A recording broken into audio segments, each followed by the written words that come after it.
그동안 한국 매체에서 활동하면서 가장 힘들었던 점 중 하나가 미국과 한국을 비교해 달라는 요청이에요. 한국에 무슨 사건이 있었는데 관사가 이런 형의 벌을 내렸다 건데 미국에서 이렇게 할 수 있는 건가요? 라고 묻든지, 한국의 교육 정책은 이렇게 바꾸려고 하는데 미국 교육은 어떤 건가요? 아니면 한국에서 계엄령이 나왔는데 미국도 똑같이 계엄령을 할 수 있는 건가? 너무나 당연히 비교해 보고 싶은 것들을 가지고 비교해 보려고 하는 순간 저는 너무 머리가 터질 것 같은 거예요. 답변을 너무너무 드리고 싶은데, 그런데 답변을 드리려면 일단은 주마다 다른데요 하면서 시작을 해야 되는데, 그렇게 깔고 들어가도 시작부터 망했어요. 왜 한국과 미국을 그냥 비교할 수 없는 걸까요? 이건 예외주의가 아니냐라고 생각하시는 분들이 분명히 계실 거예요. 사실 그것보다 훨씬 더 중요한 정치학적인 구조적인 이유가 있습니다. 저는 원래 국제정치학, 정치학 쪽 전공을 한 사람인데, 비교정치학이라든지 여러 나라를 두고 비교해서 연구하는 것도 많이 해봤어요. 항상 학교에서 너무나 훈련을 많이 받았던 건 적당한 비교 사례 설정, 이거예요. 그래서 비교 사례를 적당하게 설정하지 않으면 대학원 졸업 불가해요. 심지어 논문 발표조차 못할 거예요. 적당한 비교 사례 설정이 국제정치학, 국가를 이해하고 정치를 파악하고 거기서 그래서 이렇게 굴러가는구나 라는 결론까지 가기에는 반드시 잘 설정하고 가야 되는 부분이에요. 그런 설정을 할 때 가장 중요한 부분이 국가 구조의 유사성입니다. 그러니까 국가가 서로 어느 정도 좀 비교를 할 수 있는 비슷한 모습들을 띠고 있어야 된다는 말이죠. 예시를 말씀드릴게요. 만약에 우리가 나라들이 어떻게 자기 권력을 경제적으로 만드는지를 이해하려고 자본주의 같은 자유시장 경제를 가진 국가 두 개 비교를 한다. 오케이, 그러면 괜찮아요. 왜냐하면 경제를 관리하고 접근하는 방법 자체가 비슷하니까요. 이건 말이 되겠죠. 근데 여기서 만약에 자본주의를 하고 있고 자유시장이 있는 나라랑 계획경제만 하고 있는 나라랑 비교를 하겠다, 이렇게 하면은 사실 그 계획경제를 운영하기 위해서 보통 자유시장을 갖고 있는 국가들이랑 근본적으로 국가 운영 방식 자체도 다르고 헌법의 구조도 너무 다르고 정당의 방법이라든지 이렇게 갖다 댈 수 없는 것들이 많아지는 거예요. 이런 설정 자체가 안 맞을 수도 있겠다. 그래서 계획 경제를 또 다른 방식으로 연구하는 편인 거죠. 그래서 이런 식으로 설정이 좀 유사성 위주로 좀 가야 되고, 그 상의할 수도 있는 변수는 딱 하나 혹은 몇 개밖에 안 되는, 좀 한정시키는 그런 쪽으로 방법론을 설정하는 게 필요한 건데, 여기서 제가 무슨 말씀을 드리고 있냐면, 한국과 미국은 구조적인 유사성이 너무 없어요. 너무 비교를 하고 싶지만 그 유사성이 애초에 너무 없어서 적당하게 이렇게 비교를 해봐도 산으로 갈 수밖에 없다는 말이에요. 이 구조적인 유사성을 갖지는 못하는 이유가 몇 가지가 있습니다. 채널 구독 아직 안 눌러주셨으면 콕콕. 첫 번째, 입법부 구조의 차이점인데요. 법을 만드는 방법 자체가 너무나 다른 두 나라예요. 대한민국은 국회가 하나예요. 이 국회에서 통과를 시키면 법이 되는 겁니다. 그런데 미국은요, 양원제입니다. 양원제가 뭐냐면 국회 안에 국회 두 개 있다는 거예요. 상원이 있고 하원이 있어요. 그러면 우리가 여기서 법을 만들려면 상원에서 소개할 수 있고 법안을, 하원에서도 소개를 할 수 있어요. 그런데 그 법안이 법이 될 때까지 어떤 과정을 거치냐면, 상원에서 시작했으면 상원에서 그냥 바로 이렇게 찍고 투표하고 끝, 이제 법이에요. 요건 안 됩니다. 절대 안 돼요. 그 법안을 상원에서 통과를 시켜도 다시 하원에 보내줘야 돼요. 그러면 하원에서 이 내용을 검토하겠죠. 이거 통과하고 싶은 건가? 그러면 있는 그대로 통과해도 돼 라고 얘기를 해서 여기서 통과를 한다. 그러면 법이에요? 아니에요. 여기서 그렇게 통과를 했는데 다시 상원으로 돌아와야 돼요. 최종 승인하는 역할은 상원이에요.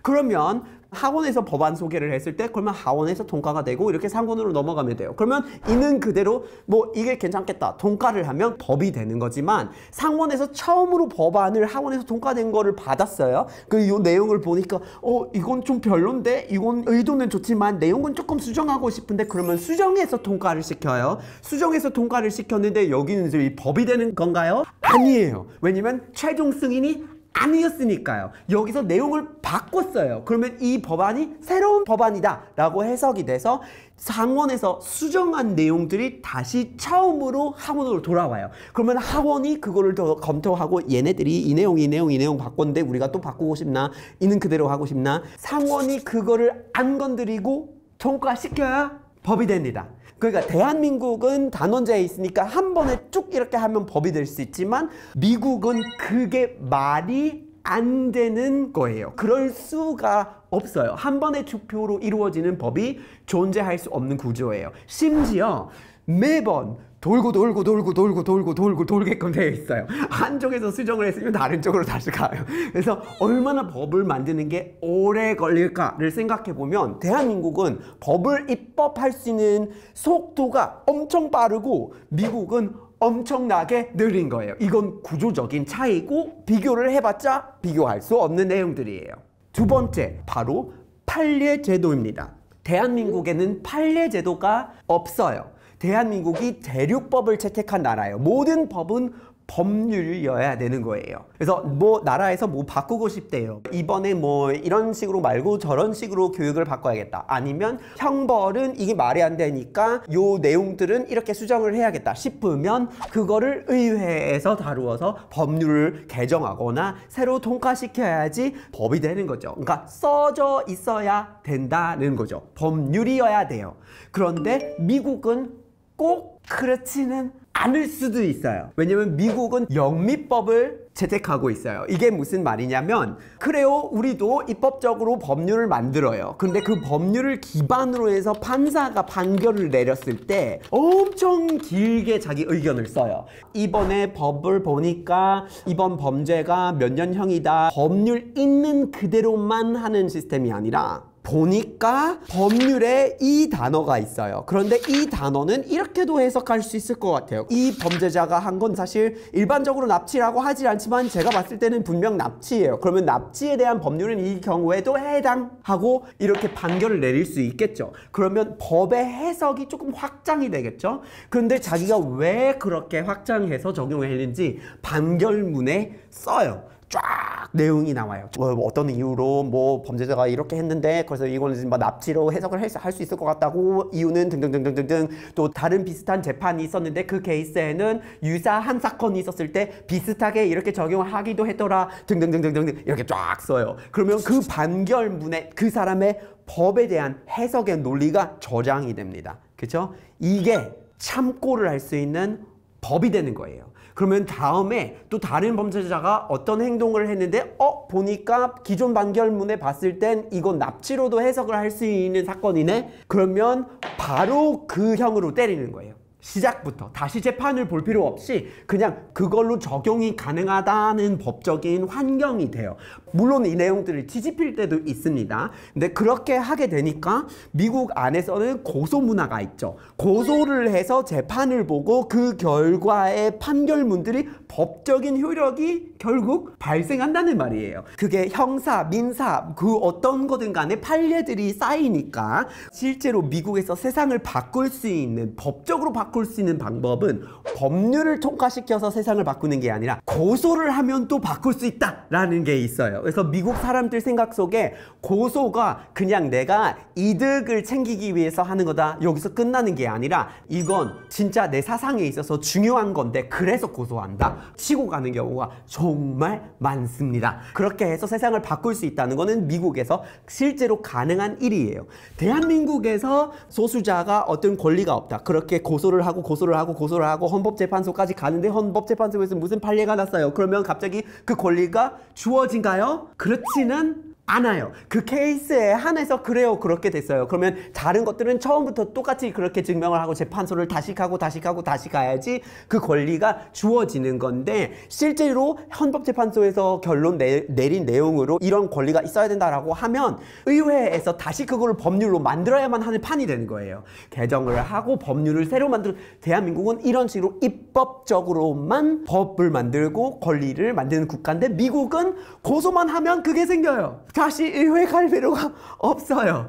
물론 근데 자꾸나 변화가 생긴다는 말이겠죠. 미국은 입법부가 느리다면 사법부는 빠를 수도 있다 라는 인식이 있는 나라예요. 이렇게 해서 미국에서 바뀐 것들이 너무나 많아요. 뭐 예를 들어서 낙태권이 생겼다가 없어지고, 그리고 인권분리제도가 처음 무너지기 시작한 건 역시나 재판소에서 이루어진 일이에요. 심지어 인종이 다른데도 결혼을 할 수 있게 된 권리, 그 권리가 입법적으로 생긴 게 아니라 재판소를 통해서 생긴 거예요. 그러니까 미국에서 권리를 만들고 법을 접근하는 방법 자체가 근본적으로 다르기 때문에 어디부터 설명해야 될지 알 수가 없는 판이 되는 거죠. 그래서 너무나 구조가 달라요. 근데 여기서 끝나는 거 아니에요. 한국과 미국의 구조적 차이가 또 있어요. 바로 헌법의 차이입니다. 대한민국은 한 나라로서 하나의 헌법이 있어요. 모든 것들이 그 헌법을 지키고 그 헌법을 중심으로 돌아가야 되겠죠. 여기서 미국도 자치권이 있는데, 그럼 뭐 주들이 다 다르고 자기만의 이렇게 움직임이 다른데, 한국도 자치권이 있는 지역이 있어요.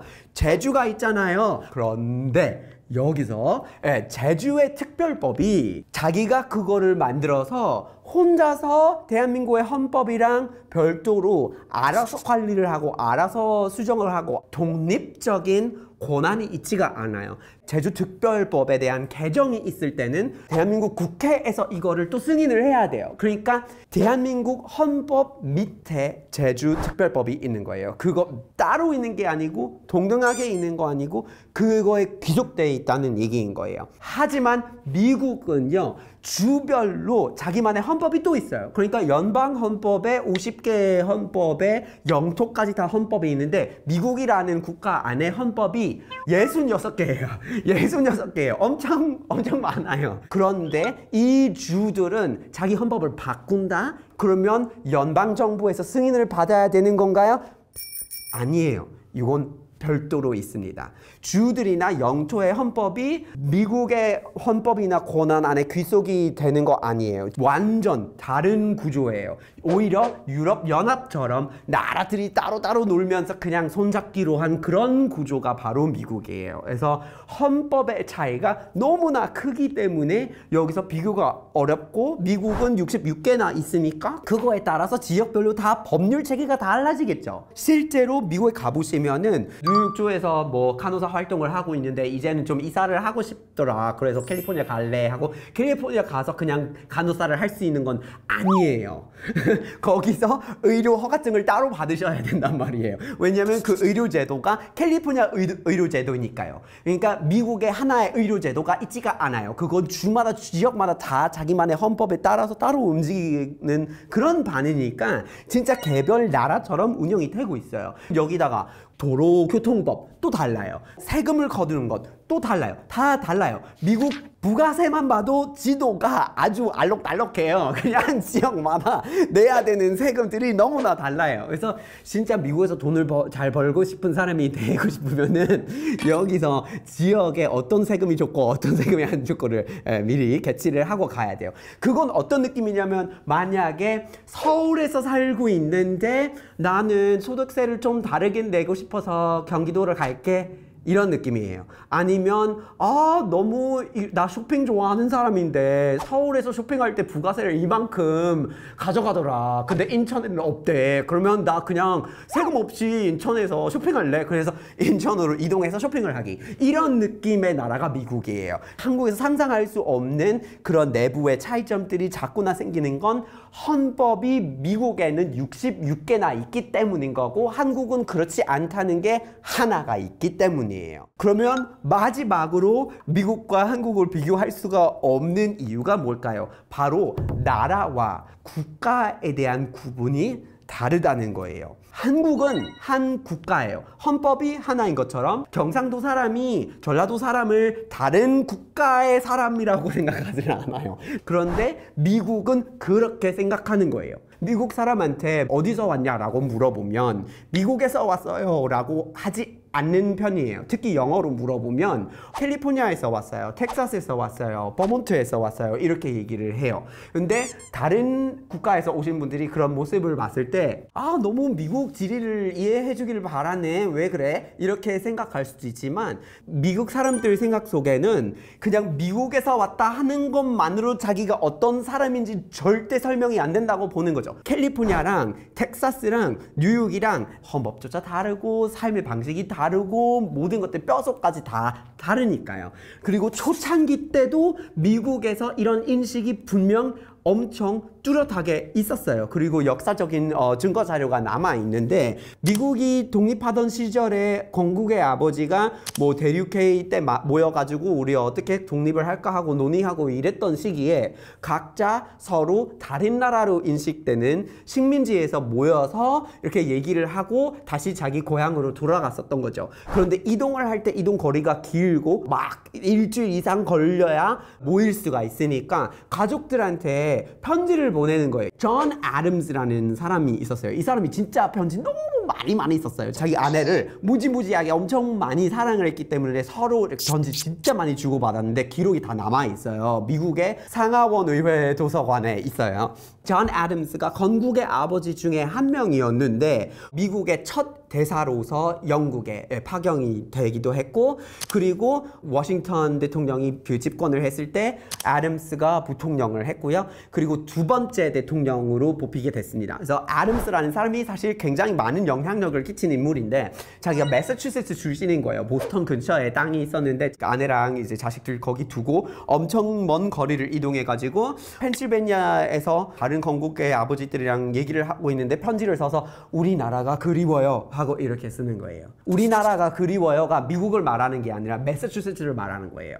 자기 주를 나라로 인식하는 걸로 출발한 게 미국이고, 그 인식이 지금도 깨지지를 않았던 건 미국 사람들이 자기소개를 할 때 어디 나라에서 왔다라고 묻는데 결국 이 사람이 주를 말하게 되는 그런 판이 되는 거고, 그리고 심지어 이게 또 법에 남아 있어요. 여러분이 미국에 가서 창업을 한다고 쳐요. 그러면 뭐 큰 시장으로 가고 싶겠죠. 캘리포니아로 가서 뭐 창업을 했는데 보니까 여기만 사업을 하는 것보다 확장을 하는 게 좋겠더라. 그래서 텍사스에서도 사업을 좀 하겠다. 그래서 같은 국가 안에서 이렇게 확장을 하는데 텍사스로 사업자 등록을 따로 해야 되는데, 사업자 등록을 하실 때 그걸 영어로 뭐라고 하냐면 Foreign Entity Registration이라고 합니다. Foreign Entity, Foreign. 그러니까 국가 바깥에 외국 등록을 해야 된다는 거예요. 이게 미국이에요. 그러니까 한 국가 안에 여러 나라가 있는 거예요. 그래서 나라와 국가의 구분을 미국에서 하고 있다는 거죠. 미국이 하나의 국가이지만 그 안에서 엄청 많은 나라가 존재하고 있다. 나라와 국가가 같은 개념이 아닌 건데 대한민국은 나라와 국가가 같은 개념이죠.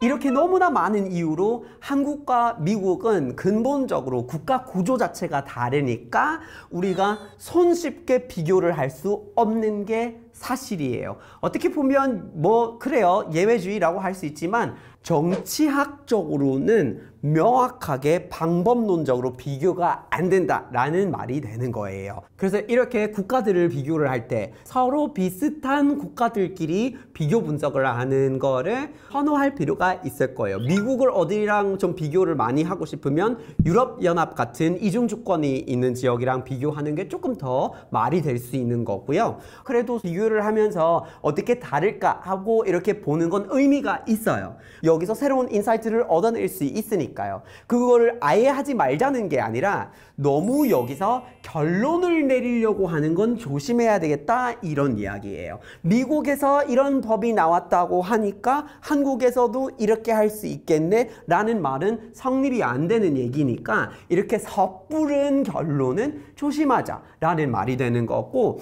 우리가 미국에 대해서 얘기를 할 때 완전 다른 동물을 바라보고 있다 이런 식으로 그런 안경을 이제 좀 쓰고 보고 다른 동물을 보고 있다라고 이해를 하고 출발을 하면 훨씬 더 인사이트를 올바르게 그리고 유용하게 유익하게 갖고 갈 수 있을 것 같아요. 오늘 이렇게 한국과 미국을 비교할 수 없는 이유에 대해서 쭉 얘기를 해봤는데요. 그렇다고 해서 우리가 앞으로 한국 얘기를 안 할 거다, 미국 얘기를 안 할 거다 그런 게 아니라 그냥 비교를 좀 조심하고 있을 거고 그 나라의 어떤 본질, 진짜 거기서 이해를 했으면 하는 인사이트들이 어떤 건지 좀 더 심층적으로 다루기 위함이라는 부분 기억해 주시고요. 앞으로 한국, 미국 또 다른 다양한 나라들에 대해서 얘기를 많이 듣고 싶으시면 여기 타일러 볼까요에서 앞으로 함께 많이 해주세요. 바이.